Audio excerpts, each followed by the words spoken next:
Olá, é hora de conferir os destaques da semana entre os julgamentos do plenário do Supremo Tribunal Federal. Claro, sempre aqui na TV Justiça. É o Plenárias que já está no ar.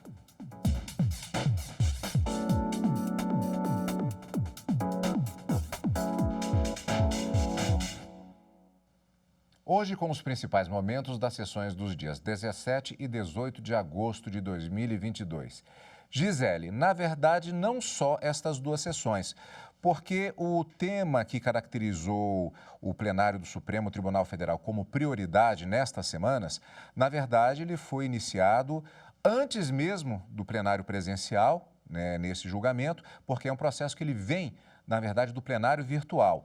Volta ao início com a apresentação do relatório e as sustentações orais no plenário presencial, a partir do pedido de destaque que foi feito no plenário virtual. E assim, já na sessão do dia 3 de agosto, nós tivemos a retomada desse julgamento no plenário presencial. Trata-se aqui da questão da retroatividade de dispositivos, de algumas ações, determinados tipos de ações, com base na chamada Lei de Improbidade Administrativa. Exatamente, Cadu. Nós tivemos 3 sessões exclusivamente direcionadas para a análise deste agravo em recurso extraordinário, que foi onde esse grande tema foi discutido. A Lei de Improbidade Administrativa ela é considerada um importante instrumento no combate à corrupção e ela, que é de 1992, acabou sofrendo alterações em 2021. E essas alterações em 2021 foram motivos de grandes discussões no mundo jurídico. Foi por esta razão que este recurso acabou chegando ao Supremo Tribunal Federal e nós tivemos aí uma decisão, portanto, muito importante, com bastante reflexo em relação a essa situação que trata de casos em que agentes corruptos são responsabilizados. O que o plenário do Supremo Tribunal Federal decidiu, já adiantando aqui o posicionamento, foi que essa legislação de 2021, ela não alcança os casos que foram praticados antes da vigência da lei e que já tem condenação transitada em julgado. Mas a gente explica detalhes mais para frente ao longo do programa.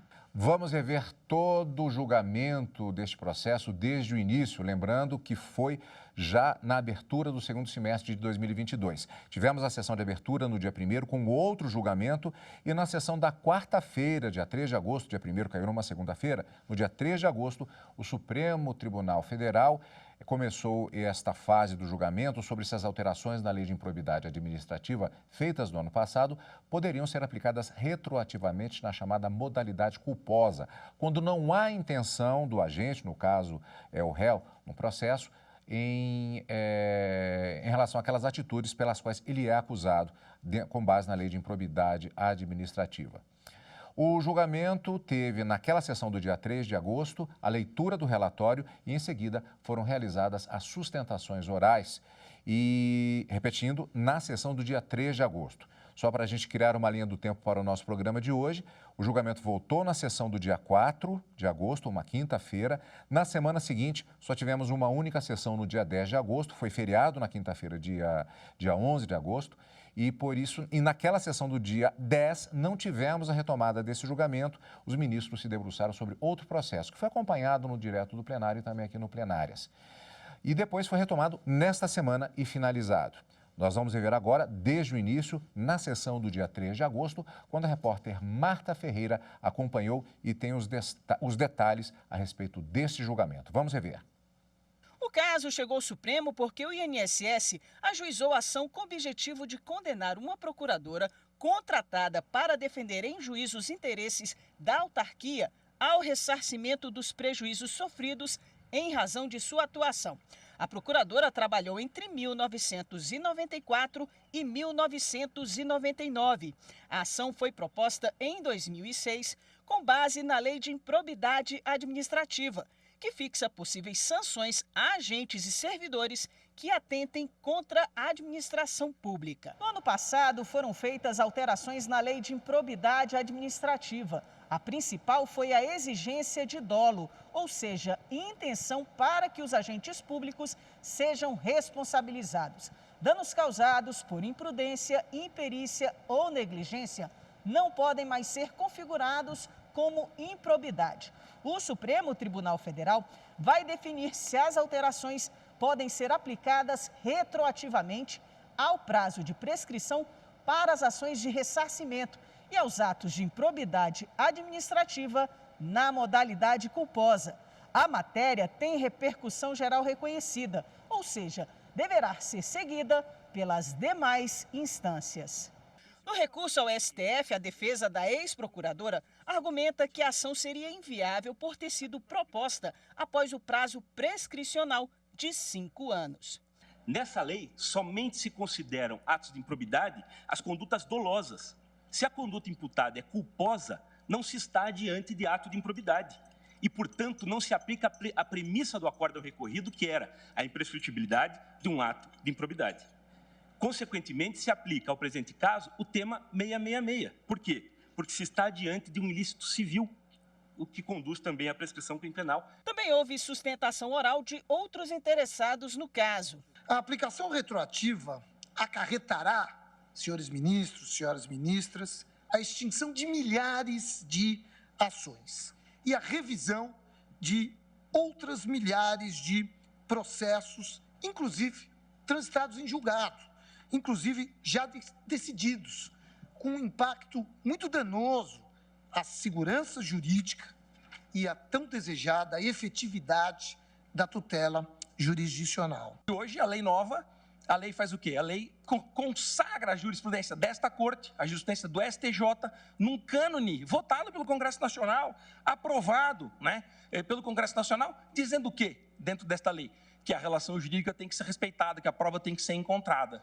Dizer-se que os promotores irão procurar o dolo específico? Eu acho que não, acho que muitas ações serão ajuizadas com base em dolo genérico. O Procurador-Geral da República defendeu que as alterações não retroagem para beneficiar agentes públicos já condenados com base em regras que vigoraram anteriormente. Manifesto-me pelo desprovimento do recurso extraordinário e, para fins de repercussão geral, apresento a Vossas Excelências as seguintes teses. Número 1. As alterações do caput do artigo 10 da Lei de Improbidade Administrativa apenas explicitam a vedação à responsabilidade objetiva do agente, que sistematicamente sempre foi proibida no direito brasileiro, o qual prossegue permitindo a punição do erro grosseiro. 2. Os novos prazos de prescrição geral e intercorrente previstos na Lei 14.230 de 2021 para os atos de improbidade administrativa que tenham sido cometidos antes da sua edição, somente serão computados a partir da data da sua promulgação. O voto do relator sempre é apresentado depois das sustentações orais. E, no caso, o ministro Alexandre de Moraes, ele chegou a iniciar este voto ainda na sessão do dia 3 de agosto, que acabamos de ver a reportagem. A conclusão foi na sessão seguinte, na quinta-feira, dia 4 de agosto. Vamos conferir na reportagem de Marta Ferreira. Na retomada da sessão, Moraes destacou que a norma não prevê uma anistia geral àqueles condenados pela modalidade culposa. Em 30 anos, não houve declaração de inconstitucionalidade da modalidade culposa. Ela foi aplicada em diversos casos, a partir do devido processo legal. Aqueles condenados pela modalidade culposa, as sanções previstas na lei, não receberam uma anistia geral por parte da Lei 14.230. Que, inclusive, apesar de sugestões da Comissão de Juristas, que, inclusive, preferiu afastar qualquer regra de transição. O relator também ressaltou que a retroatividade da norma mais benéfica em favor do réu é um princípio exclusivo do direito penal. Não há retroatividade da previsão benéfica. Qual previsão benéfica? A revogação do ato de improbidade administrativa culposo por ausência de expressa previsão legal e, repito, sob pena de desrespeito à constitucionalização das regras rígidas de regência da administração pública e responsabilização dos agentes públicos corruptos seria um flagrante desrespeito e enfraquecimento do direito administrativo sancionador. Moraes afirmou que se o Estado atuou de forma regular, o encurtamento do prazo não pode prejudicar a atuação dele. A inércia nunca poderá ser caracterizada por uma lei futura que, diminuindo os prazos prescricionais, passa a exigir o impossível. Ou seja, que retroativamente o poder público, que foi diligente e atuou dentro dos prazos à época existentes, cumpra algo até então inexistente. Isso realmente é um absurdo. Como exigir o impossível do poder público, retroativamente? Poder público, você foi diligente, você atuou dentro dos prazos à época existentes. Cumpra agora um prazo que você jamais poderá cumprir porque já perdeu. O relator, então, propôs a seguinte tese para repercussão geral. Primeiro tópico, é necessária a comprovação de responsabilidade subjetiva para a tipificação dos atos de improbidade administrativa, exigindo-se nos artigos 9º, 10º e 11º da Lei de Improbidade Administrativa a presença do elemento subjetivo, dolo. 2.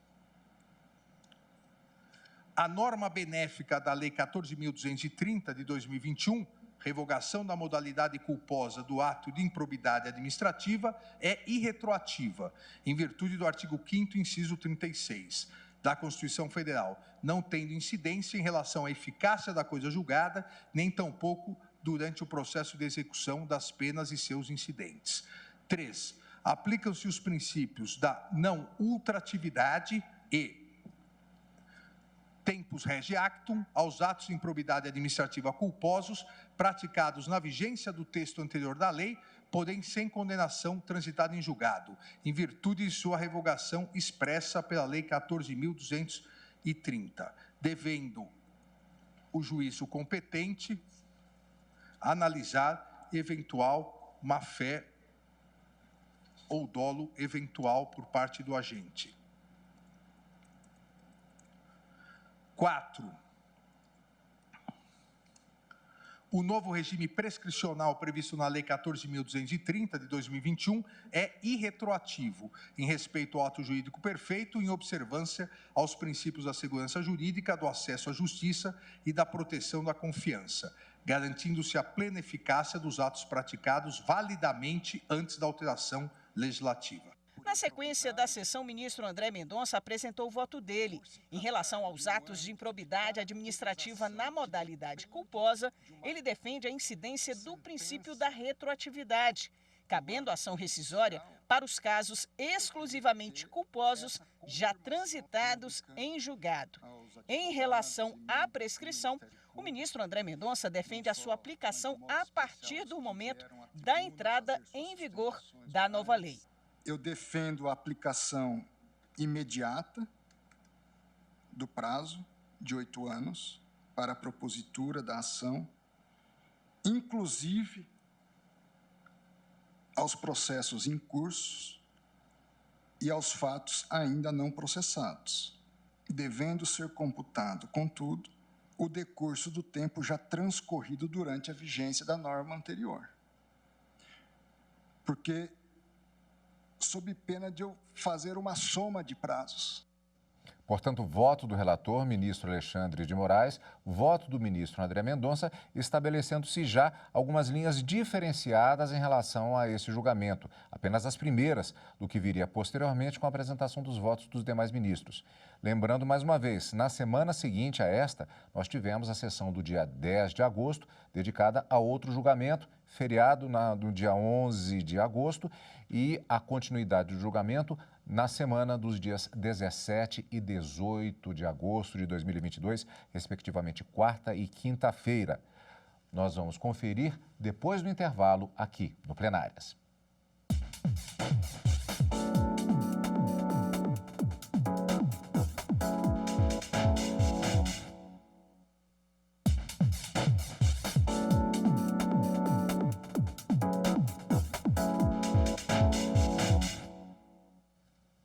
Estamos de volta com o Plenárias. Lei de Improbidade Administrativa em julgamento no plenário do Supremo Tribunal Federal. Como vimos no primeiro bloco, nas sessões dos dias 3 e 4 de agosto, na primeira semana de trabalhos do segundo semestre deste ano, o plenário do STF iniciou uma nova fase do julgamento sobre a mudança da Lei de Improbidade Administrativa. Na semana seguinte, houve uma única sessão, no dia 10 de agosto, que foi dedicada a outro processo da pauta. E nesta semana o julgamento foi retomado, sessões dos dias 17 e 18. Vamos rever A retomada do julgamento nesta semana, na reportagem de Evne Araújo. Na retomada do julgamento, o ministro Nunes Marques votou no sentido de que é possível que a nova lei de improbidade possa alcançar processos envolvendo conduta culposa que ainda tramitam na Justiça. Serão atingidas apenas as ações pendentes em 26/10/2021, que é a data de entrada em vigor, nas quais a. houver acusação da prática de improbidade culposa, sem trânsito julgado da sentença condenatória. B. Tiver transcorrido 8 anos ou mais entre a conduta ímproba, dolosa e a instauração de inquérito civil ou ajuizamento da ação.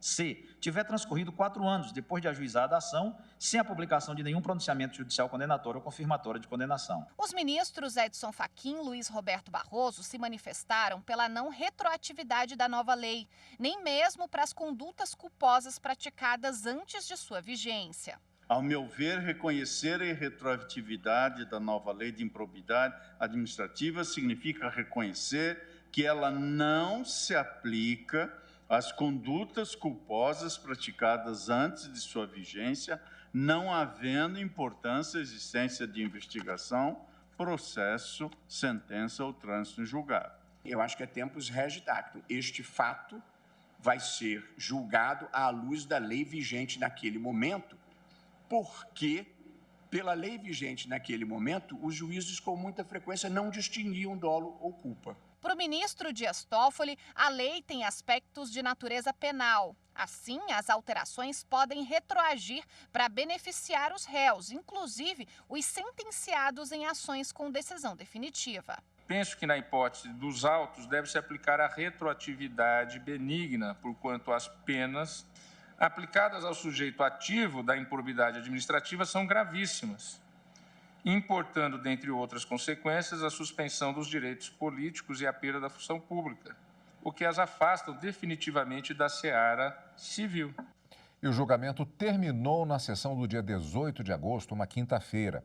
Fechando este ciclo do julgamento, o Supremo decidiu que a lei de improbidade administrativa não retroage para os casos já encerrados, aqueles com decisão transitada em julgado. Vamos, portanto, rever a reportagem de Marta Ferreira com todo o panorama geral que culminou com esta decisão. Para o relator ministro Alexandre de Moraes, as mudanças não retroagem para atingir casos com decisões definitivas. Já nos processos ainda em andamento, a nova lei só deve alcançar aqueles que envolvam atos culposos, cabendo uma análise caso a caso para verificar se houve ou não dolo. Sobre os novos prazos de prescrição, Moraes considerou que eles não podem retroagir em observância aos princípios da segurança jurídica. Os ministros André Mendonça, Nunes Marques e Dias Toffoli entendem que a lei tem aspectos de natureza penal. Assim, as alterações devem retroagir para beneficiar os réus em ações em tramitação, inclusive os sentenciados em ações com decisão definitiva. Já os ministros Edson Fachin e Luiz Roberto Barroso se manifestaram pela não retroatividade da nova lei. Segundo eles, a norma não pode retroagir nem mesmo para as condutas culposas praticadas antes de sua vigência. Na retomada do julgamento, as ministras Rosa Weber e Carmen Lúcia acompanharam o entendimento de Fachin e Barroso.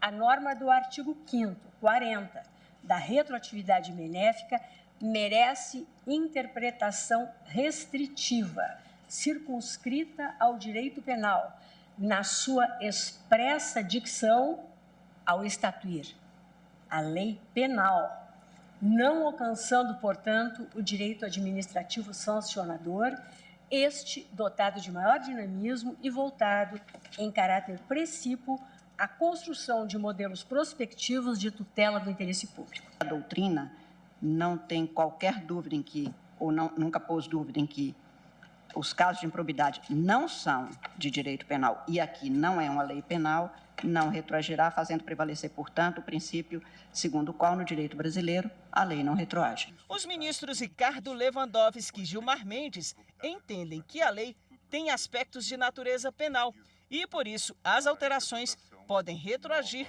para beneficiar os réus. Considerando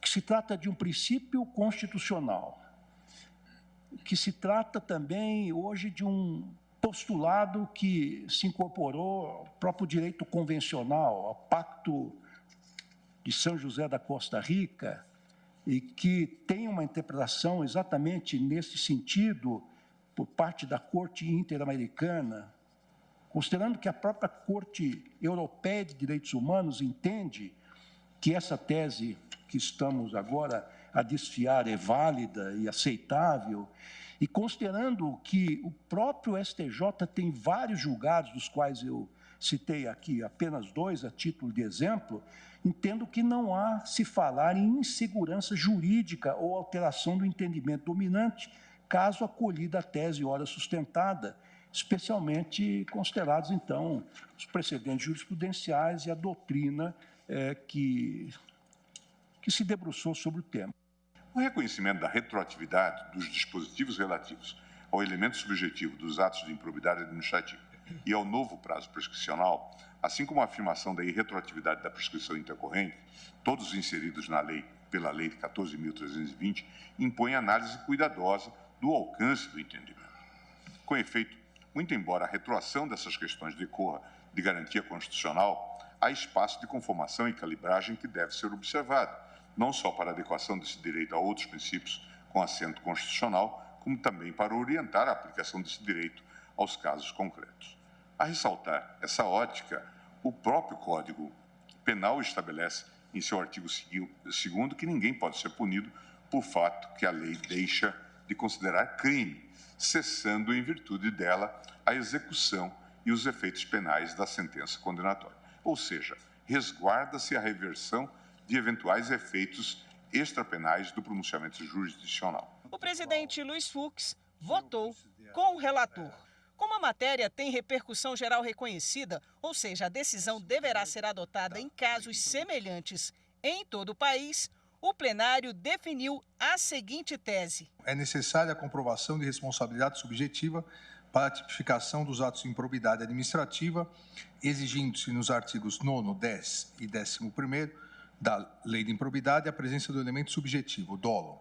A norma benéfica da Lei 14.230 de 2021, revogação da modalidade culposa do ato de improbidade administrativa, é irretroativa em virtude do artigo 5º, 37 e 36 da Constituição Federal, não tendo incidência em relação à eficácia da coisa julgada, nem tampouco durante o processo de execução das penas e seus incidentes. A nova Lei 14.230 de 2021 aplica-se aos atos de improbidade administrativa culposos praticados na vigência do texto anterior da lei, porém sem condenação transitada em julgado, em virtude da revogação expressa do texto anterior, devendo o juízo competente analisar eventual dolo por parte do agente. E 4, o novo regime prescricional previsto na Lei 14.230 de 2021 é irretroativo, aplicando-se os novos marcos temporais a partir da publicação da lei. A gente conversa com a Gisele agora exatamente em relação a esta finalização do julgamento com os votos apresentados e, inclusive, a apresentação de tese. Muitas questões foram debatidas, Gisele, questão de é matéria penal, não é matéria penal, se fosse matéria penal valeria o chamado indúbio pro réu. No final das contas, no frigir dos ovos, a tese elaborada nesses termos. O que é que a gente pode falar a respeito disso, Gisele? Cadu, a gente precisa esclarecer que em alguns pontos houve unanimidade em relação a esse julgamento. O primeiro aspecto é que a gente tem que falar é que o Supremo analisou toda essa discussão em cima de um caso concreto. Então, em relação ao caso concreto, todos os ministros deram provimento ao recurso extraordinário e decidiram por extinguir a ação envolvendo a ex-procuradora. Também houve unanimidade quanto à questão do dolo, o que significa dizer que a partir da edição da Lei 14.230 de 2021, só é possível configurar ato de improbidade administrativa a partir da configuração do dolo do agente público, ou seja, da intenção livre e consciente de causar um prejuízo aos cofres públicos ou de, por meio da função ali que ocupa, por meio do cargo, do mandato que acaba exercendo, o agente público acaba se utilizando dessa função para poder obter qualquer tipo de enriquecimento ilícito. As modalidades culposas, que são aquelas causadas por imprudência, negligência e imperícia, elas não existem mais a partir da edição da legislação. Outro ponto que a gente precisa também aqui fazer uma observação é que a decisão dos ministros basicamente seguiu, por maioria, a posição do ministro relator, Alexandre de Moraes, embora por fundamentos diversos, como você mencionou. Muitos pontos foram discutidos neste julgamento. Com esse entendimento, Cadu, significa dizer que agentes públicos já condenados, que não têm mais possibilidade de recurso, ainda que a condenação envolva, né, essa modalidade culposa, que hoje em dia não existe mais, eles permanecem condenados. E agentes públicos que estão sendo acusados por ações culposas, né, que acabaram aí configurando atos de improbidade administrativa, sem sentença transitada em julgado, eles podem ser beneficiados por essa legislação, mas é preciso analisar cada caso concreto. O juiz não pode simplesmente extinguir as ações, ele precisa verificar se realmente não há hipótese de configuração de dolo, que é aquela hipótese de intenção deliberada de causar prejuízo aos cofres públicos. Gisele, esse julgamento ele está encerrado, embora não haja trânsito em julgado ainda, é claro, mas o tema improbidade administrativa, a lei de improbidade administrativa, ele ainda está na pauta, já com perspectiva de julgamento na próxima semana. Exatamente, são 2 ações diretas de inconstitucionalidade que foram ajuizadas e os questionamentos são bem diferentes. Tratam da legitimidade do Ministério Público para propor ações que visam exatamente aplicar as sanções previstas na Lei de Improbidade Administrativa. E nós estaremos aqui para poder fazer os comentários, acompanhando os julgamentos ao vivo na TV Justiça. No direto do plenário e, claro, também no Plenárias. E lembrando que você acompanha o Plenárias aqui na TV Justiça, na Rádio Justiça e também pelo YouTube. E a gente sempre agradece. Obrigado pela sua companhia conosco. E continue aqui, na TV Justiça.